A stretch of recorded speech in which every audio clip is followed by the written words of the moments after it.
आहेत. तर सोलापूर, धुळे, नांदेड या ठिकाणी प्रत्येकी 8 असे 24 उमेदवार एमआयएमचे विजयी झालेत. मुंबईचा विचार केला तर आतापर्यंत 6 नगरसेवक हे मुंबईमध्ये एमआयएमचे आलेले आहेत. समाजवादी पार्टीला मागे सारलेलं आहे एमआयएमनं आणि यंदाच्या निवडणुकीमध्ये एमआयएमनं काहीशी सरशी केलेली बघायला मिळते. आपण त्याच विषयीचं विश्लेषण जाणून घेऊयात अमोल सर. निश्चितपणे आपण मला वाटतं मकरंद सरांपासून सुरुवात करूया. मकरंदजी, ज्या प्रकारे आता राजीव सरांनी सांगितलं की मुंबईमध्ये अजूनही बराच वेळ आपल्याला वाट बघावी लागणार आहे, पण आता जे प्राथमिक चित्र दिसतं आहे पूर्ण राज्यभरात, मुंबईसह संपूर्ण राज्यभरामध्ये, त्याच्यात आता इतकी वर्ष होऊन सुद्धा भाजपचा जो यशाचा फॉर्म्युला आहे तो या निवडणुकीमध्ये सुद्धा काही क्रॅक करता आलेला नाहीये. तर तो फॉर्म्युला कळलेला नाहीये की कळलाय पण क्रॅक करता येत नाही अजून विरोधकांना? क्रॅक करता येत नाही असं नाही आहे. भाजपनं फार मोठं यश संपादन केले असं तुमच्या माध्यमात किंवा त्यांचे प्रतिनिधी बोलत आहेत. प्रत्यक्षात बघितलं तर भाजपचे 90 आत्ता तुमचा कल दिसतोय, खांडेकर साहेब जसं म्हटले तसं. पण 90 म्हणजे गेल्या वेळी त्यांचे 84-82 होते, म्हणजे 8च वाटत आहेत. भाजपनं एवढे शिवसेनेचे 2 तुकडे केले, आमच्या राष्ट्रवादीचे 2 तुकडे केले, साम दाम दंडभेद एवढं जणू काही अणुयुद्धाला तयारी असल्यासारखी एवढी तयारी करून फक्त त्यांचे 100% भाजप म्हणणाऱ्या भाजपचे फक्त 8 नगरसेवक वाढताना दिसत आहेत. असं फार मोठं यश नाही आहे. उलट उद्धव ठाकरे, राष्ट्रवादी काँग्रेस आणि मनसे यांचा युतीचा जर विचार केला तर जवळपास 60-70 येत आहेत.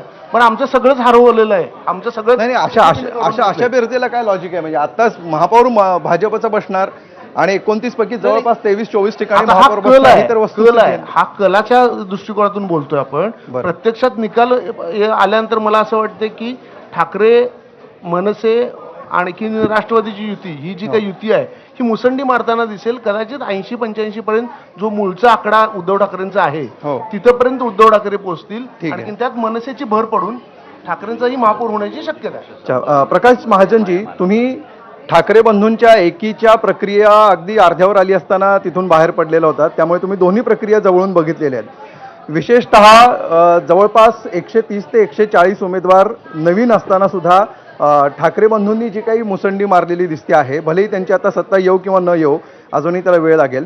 मात्र आता तुम्हाला शिंदेच्या शिवसेनेत बसून ठाकरेंचा परफॉर्मन्स बघताना कसा वाटतो? मी अर्धवट बाहेर पडलो नाही, त्या दोघांची युती करून दिली. तुमचं तुम्ही बघा म्हणलं, त्यांनी आम्हाला सांगितलं आमचं आम्ही बघतो, तुम्ही जा. मी बाहेर आलो. पण आत्ता खांडेकर सरांनी जे सांगितलं तर आम्ही मगापासून उगतच घसा ताणायलो. त्या निकालाला काय अर्थ राहिला? जर हा कल पोस्टल बॅलेट पेपरचा आहे आणि जर अजून काही ईव्हीएमच्या मशीनच उघडायच्या राहिल्या तर या चर्चेला काहीच अर्थ नाही. उद्या काही होऊ शकतं तिथं. प्रकाशजी, सगळंच पोस्टल बॅलेट नाहीये. यातले बहुतांश निकाल जाहीर झालेले आहेत. आतापर्यंत असं व्हायचं की सगळी मतमोजणी एका वेळेला सुरू व्हायची आणि त्यावेळेला आधी सगळीकडचं पोस्टल बॅलेट व्हायचं, मग एक एक फेरी जशी होत जाईल तसे त्याचे कल येत राहायचे. आता अशी या खेपेला निवडणूक आयोगानं खास करून मुंबईमध्ये ही पद्धत केलेली आहे की ते 23 ठिकाणी जिथं मतमोजणी आहे तिथं 2-2 वॉर्डांची मतमोजणी ते करतायत. त्या 2चा निकाल लागला की पुढचे 2 घेतायत, त्यांचा निकाल लावतायत. आता याच्यामध्ये अजूनही अनेक ठिकाणी 3-4 वॉर्डांचे निकाल एकेका ठिकाणी यायचे. म्हणजे साधारण आपण असं गृहीत धरू की साधारण 80 ते 90 ठिकाणची मतमोजणी त्या अर्थानं ईव्हीएमची अजूनही सुरू व्हायची आहे. पण तिथलं पोस्टल बॅलेट जाहीर झालेलं आहे आणि तिथले बाकीच्या ठिकाणचे निकाल जाहीर झालेत.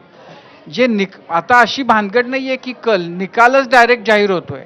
फेऱ्यांमध्ये कुणाला आघाडी कुणाला पिछाडी ह्याच्यामध्ये न अडकता त्यामुळं लागलेले निकाल अधिक पोस्टल बॅलेटचे कल असं म्हणूनचा तो आकडा आहे. अजूनही एक साधारण 70-80 ठिकाणचे प्रत्यक्ष निकाल येणं बाकी आहे. तर त्यामुळं आपण असं म्हणू शकतो की 2/3 निकाल त्या अर्थानं आलेले आहेत. उरलेल्याचं आपल्याला कळायचं आहे. बरोबर आहे ना? ती 210 अशामुळं की त्याच्यामध्ये अनेक ठिकाणचे साधारण 100-125 पेक्षा जास्त ठिकाणचे लागलेले निकाल अधिक बाकीच्या ठिकाणचं पोस्टल बॅलेट त्याच्यावरूनचा कल याच्यावरूनचे ते आकडे आहेत. त्या 227 पैकी 210चे आलेत. 17 ठिकाणचं अजूनही काहीच ना कल पोस्टल बॅलेटचा ना ती ईव्हीएम उघडली गेली. याच्यामुळं तो आकडा 210 वर आहे. म्हणजे ते सायमल्टेनियस न होता 1 बाय 1 1 बाय 1 होतंय आणि डायरेक्ट निकाल येत आहेत. हा या खेपेचा मुंबई बद्दलचा, या खेपेला निवडणूक आयोगानं अनेक गोष्टी केल्या, त्यातली ही एक ती का केली आहे हे म्हणजे अगदीच अनाकलनीय आहे की यातनं नेमकं साधलं काय गेलं, पण त्यांनी हे केलेलं आहे ज्याच्यामुळं निकालासाठी आपल्याला सगळे निकाल पूर्ण लागण्यासाठी आपल्याला कदाचित 5, 5.5, 6 सुद्धा वाजू शकतात. अगदी अगदी त्यामुळे अर्थातच उत्सुकता तर आहेच तितकी आणि अनेकांची धाकधूक देखील वाढली आहे, कारण केवळ सकाळपासून अनेक जण आघाड्या पिछाड्याच बघतायत. त्यामुळे आपण सतेज पाटील यांची पत्रकार परिषद सध्या कोल्हापूरमध्ये